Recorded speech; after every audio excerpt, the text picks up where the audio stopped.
Hello and welcome to the Reviews Brothers, where we are going through the entire GameCube library and picking out a few games for each letter that often get overlooked or forgotten, or in some cases are very well known, it's just that there weren't enough games with that letter for me to include more hidden ones.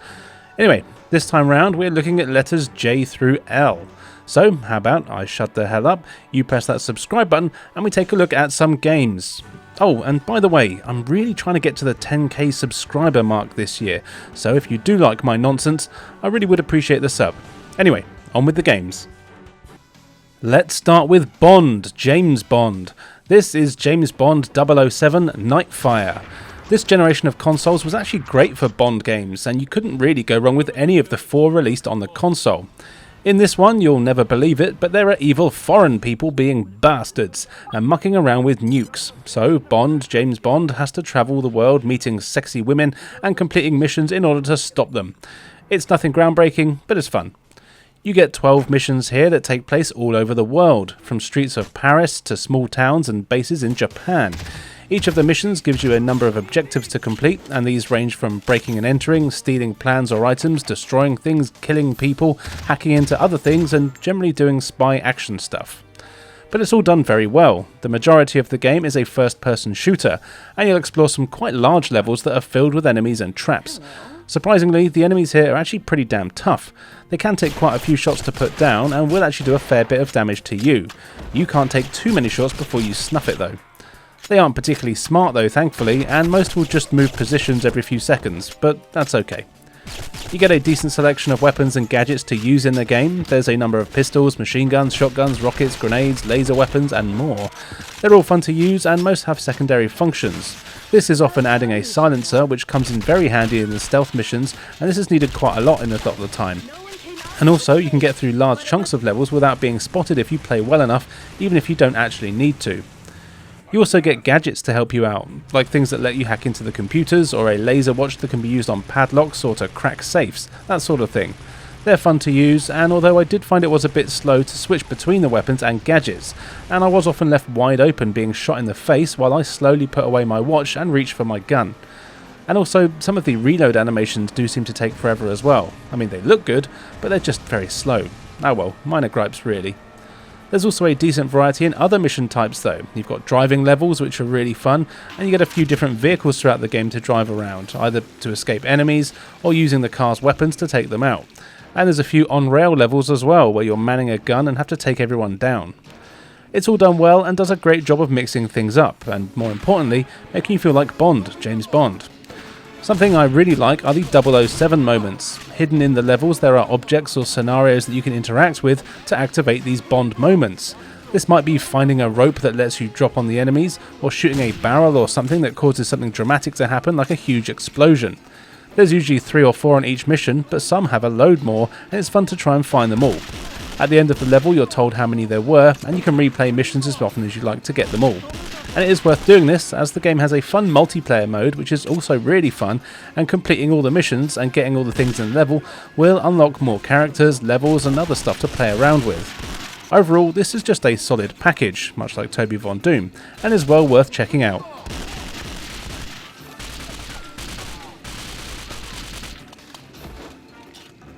Next up is Neutron, Jimmy Neutron, Boy Genius. This is a 3D platform game based on the animated show and movie that I've never seen or care about. But that doesn't matter when it comes to playing the games, all that matters is if the game is fun or not. The evil King Goobot has captured some of your friends, and being a boy genius, you set off to use your inventions to go and rescue the little shitbags. You will travel through a nice variety of stages, each of which basically follows the usual video game tropes of jungle, fire, ice, water, etc., as well as some others like a theme park and so on. Each level has you completing various tasks within it. You actually get the tasks from the people that you're rescuing, so it actually seems like they're not in any danger really. They're just useless and can't be bothered to go and find the things that they've lost. Being a 3D platform game, most of these errands are basically finding items within a level. Sometimes you just need to find whatever it is and take it to that person, but sometimes you'll need to find a number of items in order to make a new gadget that you'll need. Getting around is easy, and the game actually controls pretty well. I will admit, when I first started playing, I thought it was quite ropey, and actually it is quite ropey. But the more I played, the more I actually started to enjoy myself and thought this isn't too bad a game.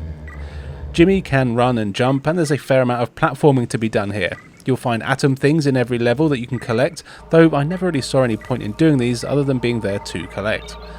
There are enemies in most levels, in the form of things like aliens or giant insects. These can either be kicked to death by Jimmy, which is pretty brutal, or you can often find gadgets in the stages to help, like ray guns, baseball bats, and so on. You'll also find Jimmy's robo-dog laying around the place. He has the ability to transform into a few different forms that can help you out. This could be a pogo stick to help you jump higher and reach new areas, or a scooter that moves really fast. There's also a bunch of mini-games on every level. There are side-scrolling shooter stages that are actually pretty tough, though this is mainly because they're a bit janky in the control and hit detection departments. There's also carnival-style games that you can compete in. These sometimes give you items and things, but sometimes they're just there for something to do. Another thing to keep in mind is that the game is clearly aimed at a younger audience, so it's not the most challenging or in-depth of games out there. In fact, you could probably breeze through this in no time if you wanted to, but it's fine for what it is. You can tell that it was made pretty quickly with a relatively low budget. The graphics are fine, but the basic music and sounds are all very stock sounding. But the game itself actually wasn't terrible, and there's definitely some fun to be had, especially for the younger people. Exactly. Why didn't my mommy? No worries, little. Here is Judge Dredd, Dredd vs. Death, a first-person shooter. The story sees a death cult bring the evil Judge Death out of prison, so of course Dredd and the other judges lock and load and head out to stop Death from turning everyone into vampires and zombies, which, by the way, is one of the coolest stories in any video game ever. Anyway, the first thing I noticed is that the game looks great. The art style really matches the look of the comics, and these cyberpunk cities and all their inhabitants look fantastic. Everything can skirt the lines of sometimes being a bit drab though, with a lot of greys and browns in the colour palette, but it does kind of match the aesthetic of the comics. Controlling Dredd is good, but definitely not perfect. The jumping is very clunky, but thankfully there aren't that many places where you need to jump. Also, aiming can be very tricky even with the auto-aim turned on. Here you need to be extremely accurate, and most enemies are very slim and fast moving, which can make accuracy pretty tough. Thankfully though, you do get a decent amount of ammo, so sometimes the spray and pray method will work. You also have a melee attack, but I did find that this was kind of useless, and I hardly managed to hit anyone with it. In the end, I just stopped trying. Most enemies in the games are vampires and zombies, and will actually kill you pretty easily if they get too close, so it was best to just stay away from them. When you're in gunfights, your enemies will often surrender once they see that you're a badass. Some levels require you to arrest perps rather than kill them, and this is done by holding the Z button and pressing the action button when you get close to them. It's a little clunky, but you get used to it. What's cool is that the message comes up on screen telling you who they are, what their crimes were, and how long they're going to jail for. This is a really nice touch, and the humour thrown in when it comes to the names of the perps and their crimes is pretty good. You get a few weapons here, but the main star is your Lawgiver pistol, which has loads of firing modes. It's got a regular rapid fire, heat-seeking, explosive, ricochet, and flame shots. These all use the same ammo type, but some use more ammo per shot than others. This can make choosing your ammo in gunfights quite strategic, though to be fair I did find that thanks to the tricky aiming I mainly stuck to the rapid fire so I could just spray and pray like I said earlier. There is also shotguns, sniper rifles and a few other pistols you can find. The levels themselves are pretty large with multiple objectives, which are usual fare of killing, rescuing, destroying and activating things. But they do a good job of mixing things up and each level does feel quite different to the previous. It is a bit of a shame that there weren't more types of enemies to keep things more fresh, although to be fair they do introduce quite a few as the levels boil on. I did find that on a few of the levels I was wandering around aimlessly a lot more than I would have liked to. Although you do get a marker showing you your objectives, I still sometimes wouldn't know what the hell I needed to do to get there, and it turns out I might have missed a tiny button or a terminal that I needed to destroy to progress. As well as the story mode, which by the way can also be played in 2-player split-screen co-op, which is great.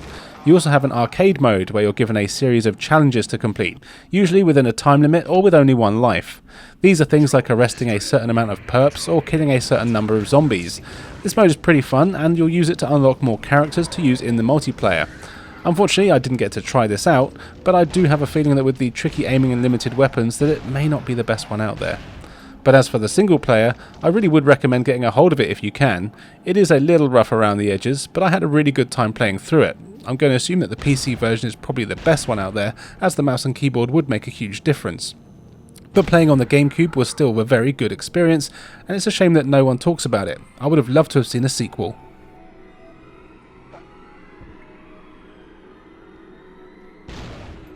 Next up is Killer 7. This is one of the games that Capcom made as part of their deal with Nintendo to make some crazy exclusive ones for the system, and it definitely is crazy. You, technically, play as Harmon Smith, an old guy in a wheelchair who also happens to be a hitman known as Killer 7. This is because he has a personality disorder that lets him physically manifest 7 different personalities, each of which has their own style of assassin with their own attributes, weapons and special abilities. You've been hired to investigate and take down the Heaven Smiles gang, a bunch of creepy bastards that appear to be doing loads of weird stuff. And weird is definitely a key word for this game, and I love it. I can't believe this is the first time I've actually played it. The gameplay here is very unique. It's a third-person exploration game, but the combat is all done from a first person, and it's basically an on-rail shooter. So how you play is that you hold down the A button to move. Your chosen character will move along a fixed path, and at certain points you'll be given the choice of which other paths to take. But it's not totally linear. At any point you can press the B button to turn around and go back down any paths that you've just come from. So basically you can explore all you want, and will often need to in order to solve some of the puzzles that you'll come across. But there's also a lot of enemies. The Heaven Smiles gang have an army of creepy zombie monster things, and the game has lots of ghosts, zombies and ghouls all over the place. The trouble is, they're invisible, obviously. This means you can be running along and suddenly die for no reason, and it's because you were grabbed by a ghoulie. What you have to do is stop running every now and then and press R to go into first person mode. While you're in first person mode you can scan the area and any invisible enemies will become visible for you to blast to bits. Top tip, listen carefully to the game. You'll need to listen for clues that enemies in the room that you're in. They'll often laugh or growl or something, and if you hear anything that you're not sure what it is, make sure you stop and scan everywhere, as it means something is probably coming towards your face and they might be right in front of you.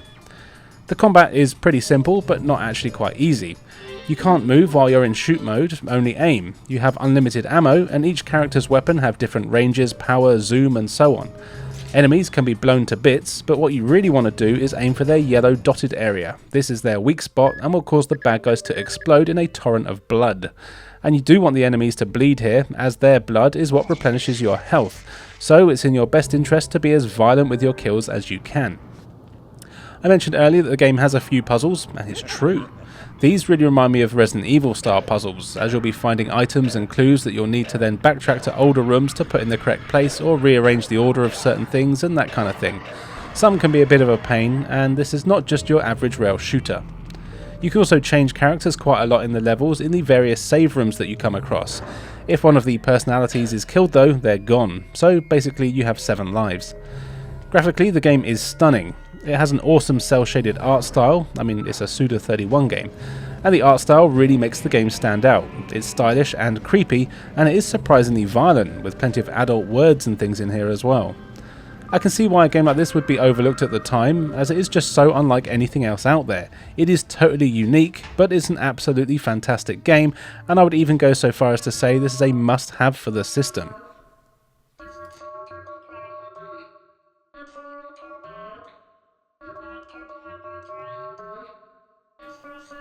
Another movie license now with King Arthur, and it's the game based on the 2004 movie starring Clive Warren.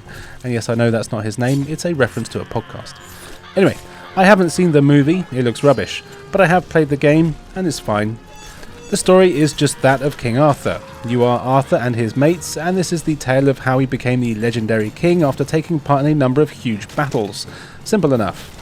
The game itself is also simple enough. It's basically a 3D brawler. At the start of every level you're given the choice of 2 characters, which basically boils down to if you want to be more melee focused or more range focused. Now it doesn't really matter which one of the ones you choose, as they both have ranged and melee weapons, it's just that one is normally slightly better with one type than the other. Then you set out into the stage and you have to chop or bow your way through waves of enemies until the level ends. You do have a few combos you can do. There's a weak, medium and strong attack button, and as you'd expect, pressing different button combinations lets you do various different combos. But you have to be careful, as the timing really does matter here, and you can make combat tricky. The weak attack is fast but easily blocked by your enemies, the medium is not so much, but the strong attack can't be blocked by your enemies at all and will even smash their shields if they have one.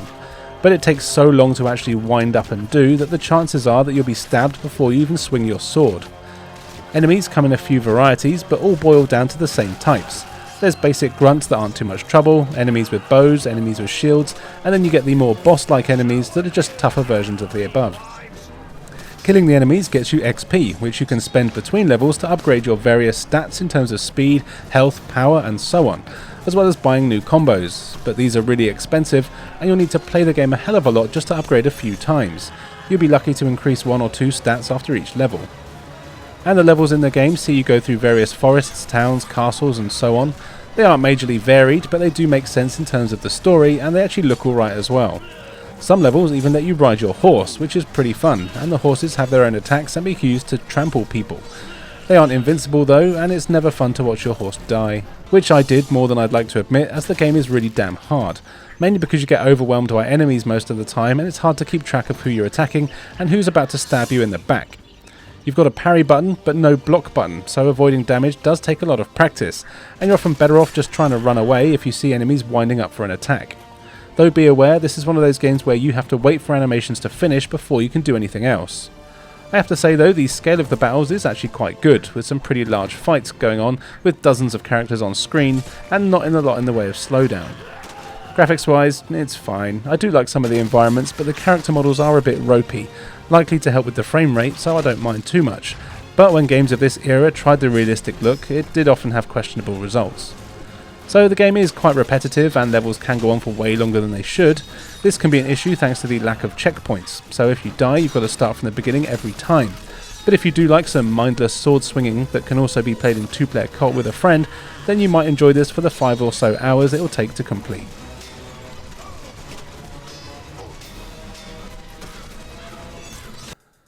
We're going over the pond to Japan now for the first and possibly only Japanese exclusive in the series.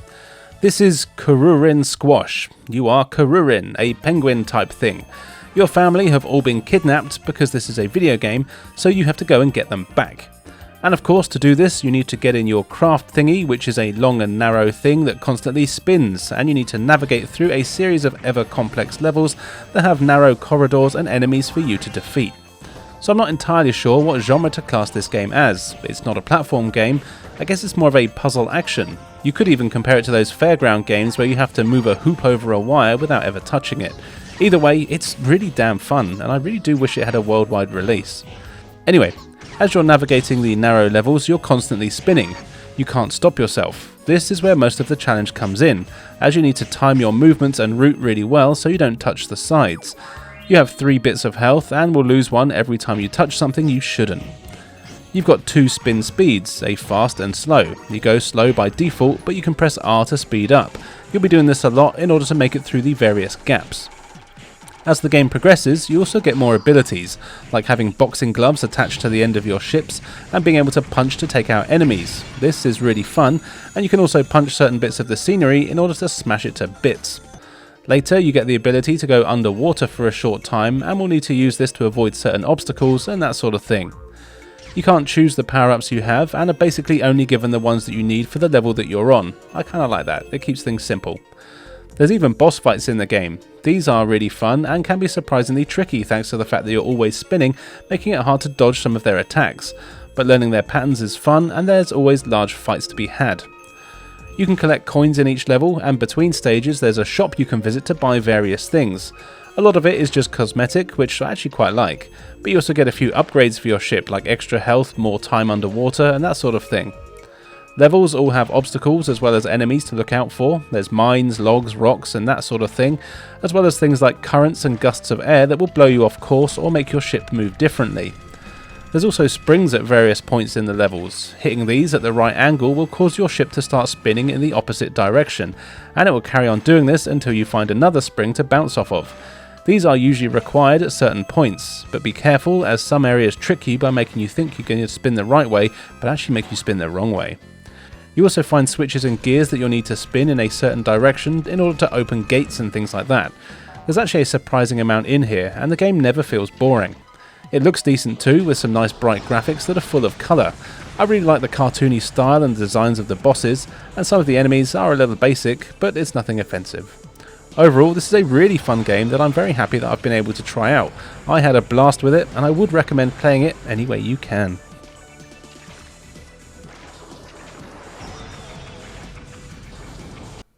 Driving game time now with Lotus Challenge. Yep, it's a racing game where every car is from Lotus. I couldn't care less about cars, so don't really know any of them, but it's still fun to take them out for a spin. There's a surprising amount of game modes here. You've got tournaments and championships, single races, time trials, and even challenges which you'll need to unlock for the various different cars by completing the various other game modes. So you choose your game mode and then you have a decent selection of cars to choose from. You have classic cars from the 50s all the way up to the modern times. Well, modern for the game's 2003 release, that is. As you know, all the cars have their own stats in terms of speed, handling and so on.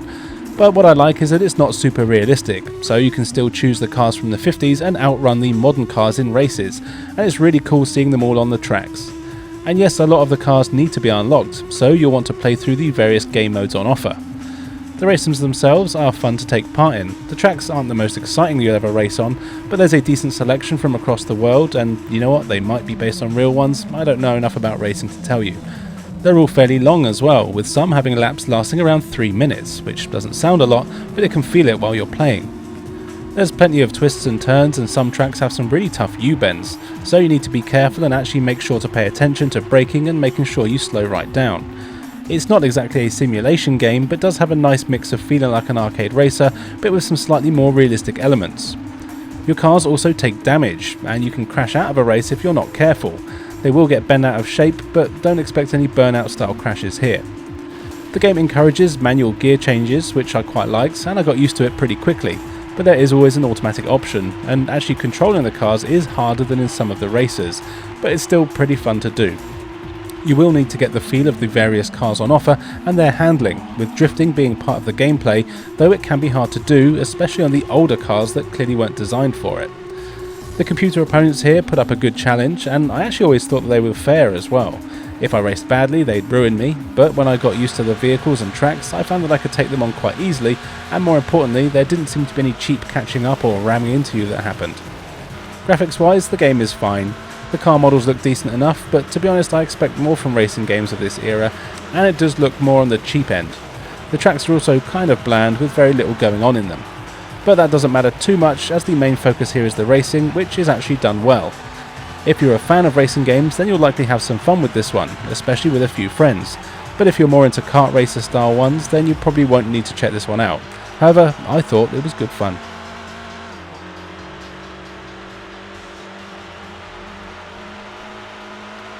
Next is Lost Kingdoms from Software. You've probably heard of them. This is a cool RPG that's all about finding cards, capturing monsters and giving people paper cuts. You play as Princess Katia. Annoyingly, your dad, who is also the king, has gone missing after setting out to help his kingdom that's been overrun by a mysterious fog. What is this, the N64? Anyway, so basically the story revolves around Katia exploring the land and is now filled with deadly monsters, and she's got to try and find her dad and help save their kingdom. To do this, you have a series of self-contained levels. Each of the levels is a series of quite linear paths, and you'll need to explore them all. You do have mission objectives in each stage, which are things like killing all the monsters, finding certain items, flipping certain switches, and so on. Nothing particularly complicated. The levels can be explored freely though, and are never particularly big. Having said that, the limited camera control can actually make it hard to get around them, as it is easy to miss something that's just off screen. Anyway, as you're exploring, trying to complete your objectives, you'll be thrown into random battles against a load of evil monsters, more than 100 different types I believe. And the battles are where it gets kind of complicated. Well, not that complicated, but I'm stupid, don't forget. It's all about cards. Katia herself cannot actually attack, stupid woman. Instead, you have a deck of cards. Each card contains a monster that will fight for you. You've got to use the cards to take out the monsters, but if you run out of cards, well, then you're screwed. Between levels, you'll see all the cards that you have available to you. You don't start out with many, but you'll soon have a few dozen and can end up with hundreds, but you can only take a maximum of 30 cards into a level with you, so you'll need to go through all the ones you have and make sure you've got the best deck for that level. Now at the start of the game, you'll just have to take what you have, but later stages will require more thought. This is because some monsters are better and more offensive against others. You know how it works. Water is good against fire and that sort of thing. But also, cards work differently to one another. For example, some cards can be thrown and will actually spawn a monster that will fight for you for a while. You don't control them, they're basically on a timer or just have a health bar, and they do their own thing, hunting down enemies and attacking them until it runs out. Other cards are essentially melee attacks and will just attack instantly from wherever you are when you press the button. Some cards are buffs that will heal you or make your other monsters stronger for a while, and some cards actually turn Katia into a monster where she'll do one powerful attack. You really need to learn what each card does to be effective in battle, but each card can only be used once per level, so you do have to make sure you have the right cards with you. What's good though is that you never actually lose the cards, so you'll always keep the ones that you have, and they can be used again in different stages. Cards you use will get XP and can be leveled up, basically evolving them into new, stronger monsters, which is really cool. And in fact, I have to say that I do like the designs of the enemies and the monsters in the game. They all look really great. What you can also do is capture enemies. If you have an enemy that's on low health, you can sacrifice a card in your hand to try and capture that particular monster. This is tough to do, but it is well worth it for some of the more powerful ones and to complete the set, of course. But you can only do it when they have low health, and you want to make sure that you sacrifice a card that you've got lots of, maybe like a goblin or lizard man, and not a super powerful one like I accidentally did. That's the only time you don't get a card back. It's not an easy game, of course, and you'll likely need to play levels a few times while you figure out the best cards to take. Sadly, you can only replay levels that you've already completed once you've beaten the entire story mode, so leveling them up can take a while. Still, it's really fun to play through. I'm not really into card battling games, but I do actually own this one and its sequel, cunningly titled Lost Kingdoms 2, and I really like them both. So I guess that probably means I do like this sort of game. Who knew?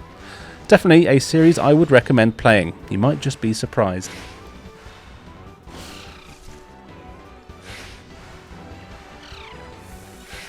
And finally for today, here is Lord of the Rings: The Third Age.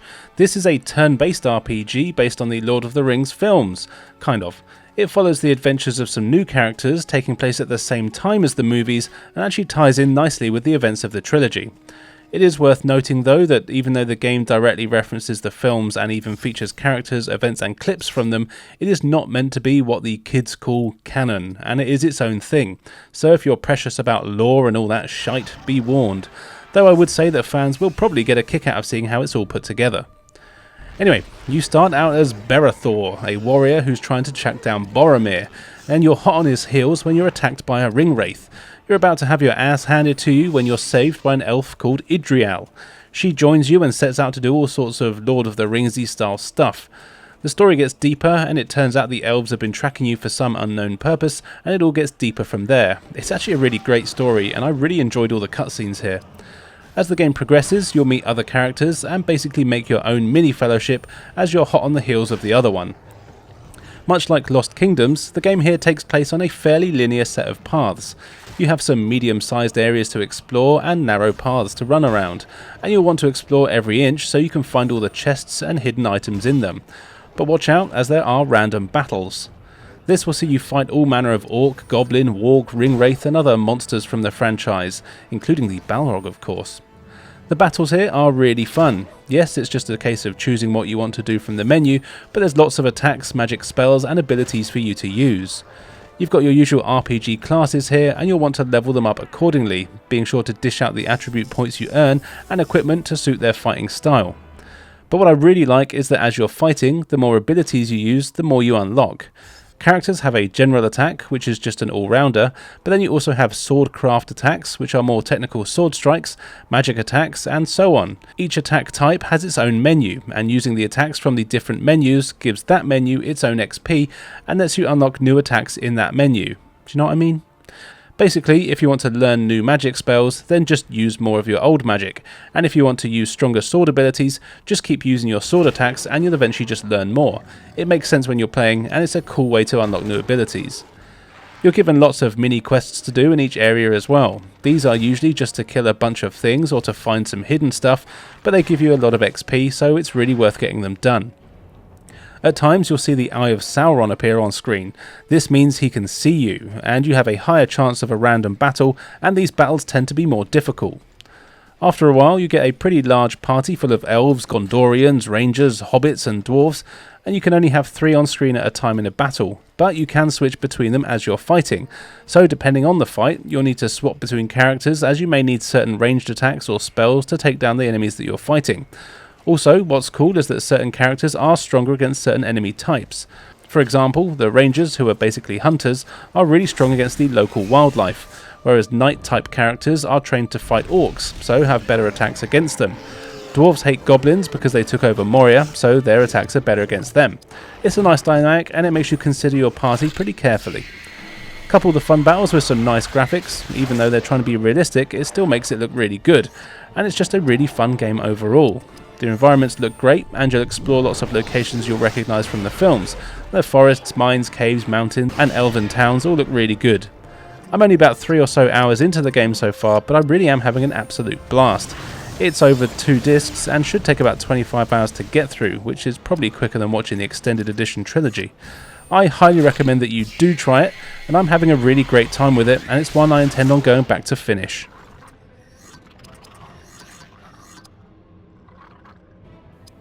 So there you go, another bunch of hidden gems for everyone's favourite purple cube. Which one is your favourite, and what other games could I have included? Be sure to let me know in the comments below. I want to thank my patron for his continued support, and if you want even more content, including reviews too hot for YouTube, podcasts, gaming challenges and more, then be sure to check out the link in the description below. On screen now you can see where else you can follow me, so why not do so? I've got loads of great content for everyone to enjoy. And now, what's left for me to say is thank you for joining us, and we'll see you next time.